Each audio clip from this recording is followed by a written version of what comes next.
কুরবানির ঈদকে সামনে রেখে এবার লাভের আশা করছেন সীমান্তবর্তী জেলা চাঁপাইনবাবগঞ্জের খামারিরা। তবে ভারতীয় গরু অনুপ্রবেশের শঙ্কা ভাবাচ্ছে তাদেরকে। সম্প্রতি সীমান্তবর্তী বিভিন্ন এলাকায় গরু আটকের ঘটনায় শঙ্কা বেড়েছে খামারিদের। তাদের দাবি, সারা বছর গরু লালন পালন করে শেষ মুহূর্তে ভারতীয় গরু আসলে পথে বসবেন তারা। এদিকে ভারতীয় গরু অনুপ্রবেশ ঠেকাতে কঠোর নজরদারি ও প্রয়োজনীয় ব্যবস্থা গ্রহণের দাবি প্রাণী সম্পদ বিভাগ ও বিজিবির। জসিমউদ্দিন জসির প্রতিবেদনে থাকছে বিস্তারিত।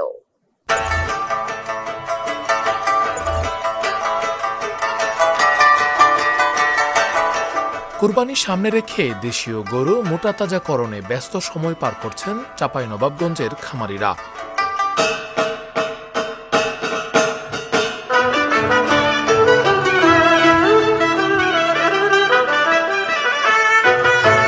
ঈদ ঘনিয়ে আসায় পশুর বাড়তি যত্ন নিচ্ছেন তারা। তাদের দাবি, কুরবানির জন্য পশুগুলোকে প্রস্তুত করতে যত্নের কোনো কমতি রাখা হচ্ছে না। আর দু একদিনের মধ্যেই জেলা ও রাজধানী ঢাকার বিভিন্ন হাটে এসব গরু বিক্রি করতে যাচ্ছেন। কোনো ফিড খাওয়া হয় না, সব ঘাস পালা, তারপর মনে করেন যে দানাদার খাবার দিয়ে এগুলোই করা হচ্ছে, পালন করা হচ্ছে। তবে যদি ভারত থেকে গরু আসে এবার, তবে একটা আমরা লোকসানের মুখে পড়বো, যেহেতু এবার খাবার দাবারের সব কিছুর দাম বেশি। যদি ইন্ডিয়া থেকে গরু না আসে, তবে একটি ভালো লাভবান হওয়ার আশঙ্কা আছে। 30 থেকে 35 হাজার টাকা মঞ্জুর যদি আমরা বেচতে পারি, তাহলে আমরা লাভবান হব। সরকারকে সতর্ক থাকা লাগবে যেন চোরাই পথে গরু বর্ডার দিয়ে যেন না আসে। পাতা ভুসি এটা ওটা সব দেশীয় খাবার খাওয়াই আমরা। আমাদের এখানে ইন্ডিয়া থেকে যদি গরু আসে, তা আমরা বড় একটা লোকসান হবে, আমাদের বড় ক্ষতির সম্মুখীন হব আমরা। কয়েক মাস গরু লালন পালনের পর শেষ মুহূর্তে এসে তারা বলছেন, এবছর খামারে ও হাটে দাম ভালো থাকায় ঘুরে দাঁড়ানোর আশা করছেন তারা। গোখাদ্যের দাম বৃদ্ধির মাঝেও এবার জেলায় বেড়েছে খামারি ও গরু লালন পালনের সংখ্যাও। তবে শঙ্কা আছে দেশের বাজারে ভারতীয় গরু অনুপ্রবেশ নিয়ে। অনেক বছর আগে সরকারিভাবে বিট খাটালের মাধ্যমে আমাদের জেলায় ইন্ডিয়া থেকে গরু আসতো, কিন্তু সেটি দীর্ঘ অনেক বছর যাবৎ বন্ধ আছে। এরপরেও অবৈধভাবে বিভিন্ন জায়গা দিয়ে আমাদের এই জেলায় এটি অবৈধভাবে গরু প্রবেশ করছে। এটি অবশ্যই স্থানীয় খামারিদের জন্য একটা উদ্বেগের বিষয়, কারণ তারা স্থানীয়ভাবে গরু মোটা তাজাকরণ করে, এক্ষেত্রে তাদের অনেক খরচ হয় বা অনেকে প্রশিক্ষণ গ্রহণ করে। কিন্তু যখন সীমান্তবর্তী জায়গা দিয়ে গরু বাংলাদেশে প্রবেশ করে, তখন তাদের আসলে লস হয় বা তাদের ব্যবসায় আসলে লাভ হয় না। এটি তাদের জন্য উদ্বেগের বিষয়। ঈদের আগে ভারতীয় গরুর অবৈধ অনুপ্রবেশ ঠেকানো গেলে এবার লাভবান হবেন তারা।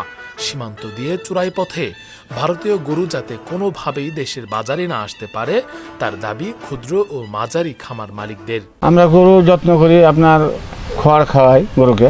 প্রথমে খড় খাওয়াই লাগবে, ঘাস। অন্যান্য বছর তো ক্ষতিগ্রস্ত মতো হয়েছি, কিন্তু এবারে আশা করছি যে গরুর বাজার সব জাতি ভালো, আমরা কিনেছিও ভালো, আশা করছি যে ভালো রেজাল্ট হবে এবার। তবে যদি ইন্ডিয়ান গরু যদি না ঢুকে, তবে ইনশাআল্লাহ আল্লাহর কাছে আশা করি যে বাম্পার ফলন, যেরকম ধানের ফলন হয় সেরকম গরুরও ফলন হবে এবার। দেশি গরু লালন পালনকারী খামারিদের ন্যায্য মূল্য নিশ্চিত করতে ও কুরবানির আগে যে কোনো সংক্রমণ ব্যাধি রোধে সব ধরনের সহযোগিতার আশ্বাস প্রাণী সম্পদ বিভাগের।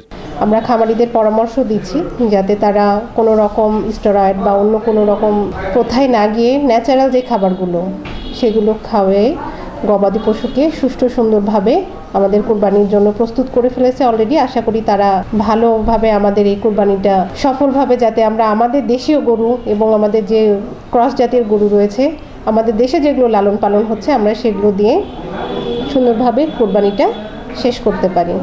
তা আমরা প্রতি বছরের ন্যায় এবারও প্রায় 30% উদ্বৃত্ত রয়েছে, যেটা আমাদের অন্যান্য জেলায় কভার করে দিবে। প্রাণী সম্পদ অধিদপ্তরের তথ্যমতে এবছর জেলায় 1,67,000 কুরবানির পশুর চাহিদার বিপরীতে নিবন্ধিত 13,942টি বাণিজ্যিক খামারে গরু লালন পালন করা হয়েছে 2,26,050টি, যা গতবারের তুলনায় 30% বেশি।